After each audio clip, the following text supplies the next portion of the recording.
Hello everyone. आज हम बात करने वाले हैं इंग्लिश स्पीकिंग इम्प्रूव करने के बारे में।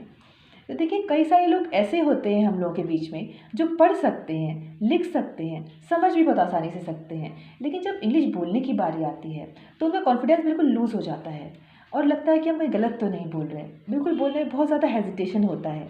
अगर आप भी उनमें से एक हैं तो घबराने की कोई बात नहीं है। ये वीडियो सिर्फ और सिर्फ आप ही के लिए है। मैं आपको बताने वाली हूँ कुल 10 टिप्स। जिन 10 टिप्स को अगर आपने फॉलो कर लिया 21 डेज़ के लिए तो आपकी फ्लुएंसी इंप्रूव होने से कोई नहीं रोक सकता। तो चलिए विदाउट एनी डिले हम स्टार्ट करते हैं। पहली टिप है, ये सारी टिप जो है एक टेक्निक की तरह आप यूज़ करेंगे तो ये आपको बहुत अच्छा रिजल्ट देंगी। ये सारी हर टिप एक टेक्निक की तरह है। तो चलिए, फर्स्ट टिप है हमारी लिसन इंग्लिश। आपको ज़्यादा से ज़्यादा इंग्लिश लिसन करनी है, सुननी है। जैसे कि आप इंग्लिश न्यूज़ सुन सकते हैं, इंग्लिश सॉन्ग सुन सकते हैं, कोई इंग्लिश मूवीज़ देख सकते हैं। ऐसा करने से क्या होगा कि आपकी वर्ड पावर बढ़ेगी और आपका प्रोनाउंसिएशन भी इम्प्रूव होगा। सेकंड टिप आपकी है रीड लाउडली। आपको ज़ोर ज़ोर से पढ़ना है। आप कोई भी इंग्लिश की बुक या इंग्लिश का न्यूज़पेपर या कोई भी इंग्लिश का एक आर्टिकल उठा लीजिए, उसमें छोटा सा एक सेगमेंट चुन लीजिए, उसे आपको ज़ोर ज़ोर से पढ़ना है। ठीक है। ऐसा करने से क्या होता है कि हमारी जो टंग होती है उस लैंग्वेज को बोलने के लिए हैबिचुअल होती है और आपका प्रोनाउंसिएशन भी इम्प्रूव होता है। तो आपको ये टेक्निक ज़रूर अपनानी है। थर्ड टिप है हमारी स्पीक ओनली इंग्लिश। अभी आप कहेंगे कि अभी तो इंग्लिश बोलने की प्रैक्टिस भी नहीं हुई, फिर हम इंग्लिश कैसे बोल सकते हैं।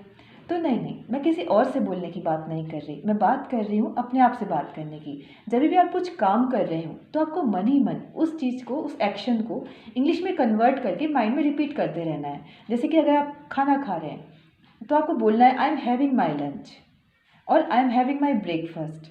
या आप कहीं मार्केट जा रहे हैं तो आपको बोलना है कि I am going to the market. तो इसी तरीके से जो कोई भी एक्शन है आपका, आप उसको मन ही मन बोलते रहिए। ऐसा करने से आपके माइंड में इंग्लिश स्पीकिंग के लिए प्रोग्रामिंग डेवलप होना स्टार्ट हो जाएगी। ओके, सो अब नेक्स्ट टिप की ओर चलते हैं। नेक्स्ट टिप है हमारी record and check. Record and check method क्या है? आपके देखिए, सभी के पास स्मार्टफोन होता है, उसमें एक रिकॉर्डर होता है।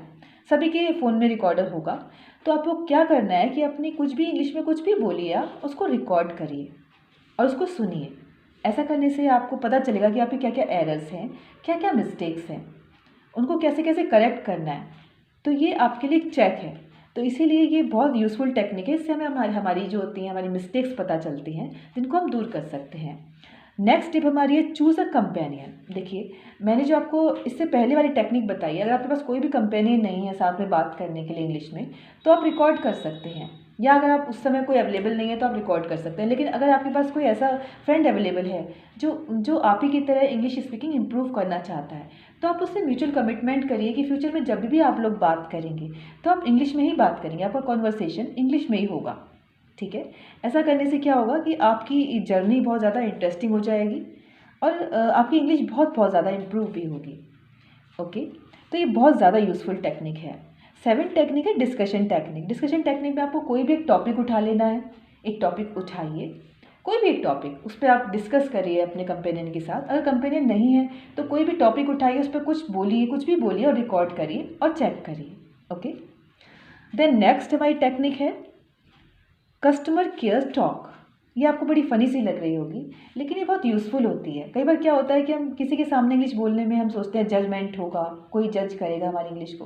लेकिन कस्टमर केयर में अगर कॉल करके आप इंग्लिश में बात करेंगे तो वहाँ आपको कोई जज नहीं करेगा। वो सिर्फ आपकी प्रॉब्लम सॉल्व करने के बारे में बात करेगा और ऐसा करने से आपकी इंग्लिश स्पीकिंग में इम्प्रूवमेंट भी होगा। ओके, तो ये टेक्निक आप ज़रूर अपनाइएगा। हमारी 9 टिप है इम्प्रूव प्रोनाउंसिएशन।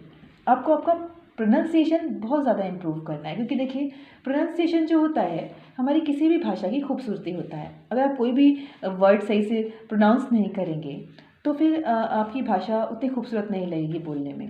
तो ठीक है, आपको अपना प्रोनाउंसिएशन इम्प्रूव करना है। पर प्रोनाउंसिएशन इम्प्रूव करें तो करें कैसे? आजकल देखिए सर्च इंजन्स हैं, उसमें सॉफ्टवेयर्स होते हैं कि आप वर्ड डालें और उसका प्रोनाउंसिएशन वो लोग बता देते हैं। तो वहाँ से आप इसमें हेल्प ले सकते हैं।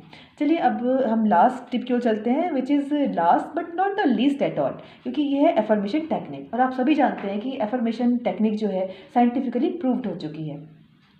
तो इसमें क्या होता है कि आपको कोई भी स्टेटमेंट होता है जो बार बार आपको रिपीट करना होता है, जो बार बार रिपीट करने की वजह से आपके सबकॉन्शियस माइंड में रिकॉर्ड हो जाता है और जो आप रिकॉर्ड कर रहे हैं वो आपकी रियलिटी बन जाता है। तो इसमें आपको अफर्म करना है कि मैं एक अच्छा इंग्लिश स्पीकर हूँ, मेरी, या फिर बोल सकते हैं मेरी इंग्लिश स्पीकिंग बहुत ज़्यादा अच्छी है, मैं बहुत अच्छी इंग्लिश बोल सकता हूँ या बोल सकती हूँ।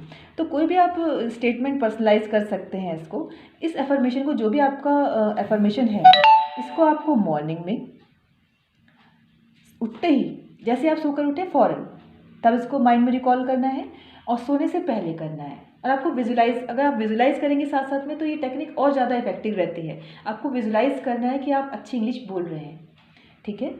तो ये एक एफर्मेशन टेक्निक है, इसको आपको इस्तेमाल करना है, उसके बड़े मैजिकल रिजल्ट होते हैं, बड़ी मैजिकल टेक्निक होती है।